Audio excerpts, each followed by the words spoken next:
The Steelyard, from the Middle Low German Stalhof, Dutch Staalhof, was the main trading base of the Hanseatic League in London during 15th and 16th centuries. Location: the Steelyard was located on the north bank of the Thames by the outflow of the Walbrook, in the Doorgate ward of the City of London. The site is now covered by Cannon Street Station and commemorated in the name of Steelyard Passage. The Steelyard, like other Hansa stations, was a separate walled community with its own warehouses on the river, its own weighing house, chapel, counting houses and residential quarters. In 1988, remains of the former Hanseatic Trading House, once the largest medieval trading complex in Britain, were uncovered by archaeologists during maintenance work on Cannon Street Station. As a church, the Germans used former All Hallows the Great, since there was only a small chapel on their own premises. History: the first mention of a Hansa Ormanii in English records is in 1282, concerning merely the community of the London Trading Post, only later to be made official as the Steelyard and confirmed in tax and customs concessions granted by Edward I,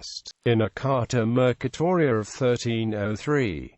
But the true power of the Hanse in English trade came much later, in the 15th century, as the German merchants, led by those of Cologne, expanded the premises and extended the reach into the cloth-making industry of England. This led to constant friction over the legal position of English merchants in the Hanseatic towns and Hanseatic privileges in England, which repeatedly ended in acts of violence. Not only English wool but finished cloth was exported through the Hansa, who controlled the trade in Colchester and other cloth-making centres. When the Steelyard was finally destroyed in 1469, the merchants of Cologne were exempted by Edward IV, which served to foment dissension among Hansats when the Hanse cities went to war with England, and Cologne was temporarily expelled from the League. But England, in the throes of the Wars of the Roses, was in a weak bargaining position, so despite several heavy defeats suffered by the Hanseatic fleet, the Hanseatic forces, consisting mainly of ships from only two cities, with the help of formidable ships like the Peter von Danzig, won the Anglo-Hanseatic War and achieved a very favourable peace from the English commissioners in Utrecht in 1474.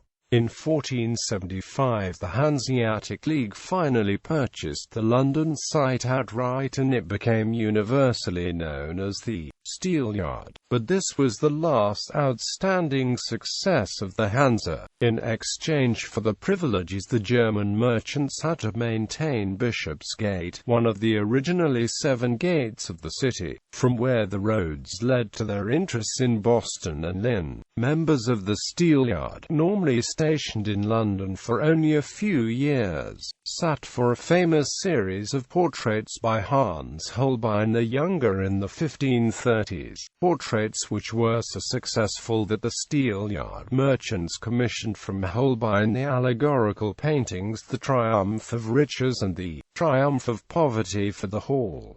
Both were destroyed by a fire, but there are copies in the Ashmolean Museum in Oxford. Later merchants of the Steelyard were portrayed by Cornelis Cattell. There is a fine description of the Steelyard by John Stowe. Later history: the prosperity of the Hanse merchants, who were in direct competition with those of the City of London, induced Queen Elizabeth to suppress the Steelyard and rescind its privileges in 1598. James I reopened the Steelyard, but it never again carried the weight it formerly had in London. Most of the buildings were destroyed during the Great Fire of London in 1666.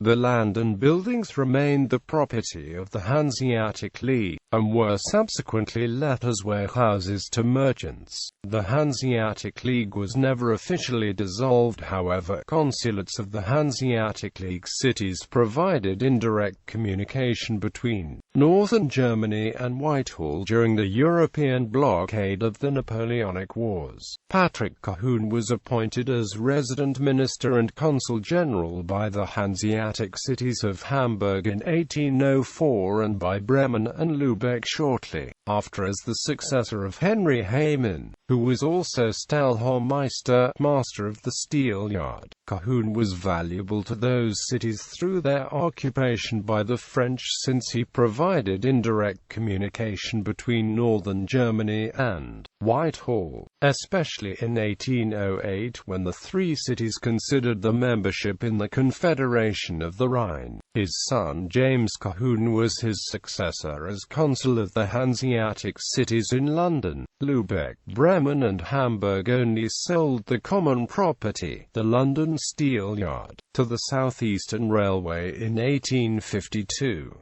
Cannon Street Station was built on the site and opened in 1866.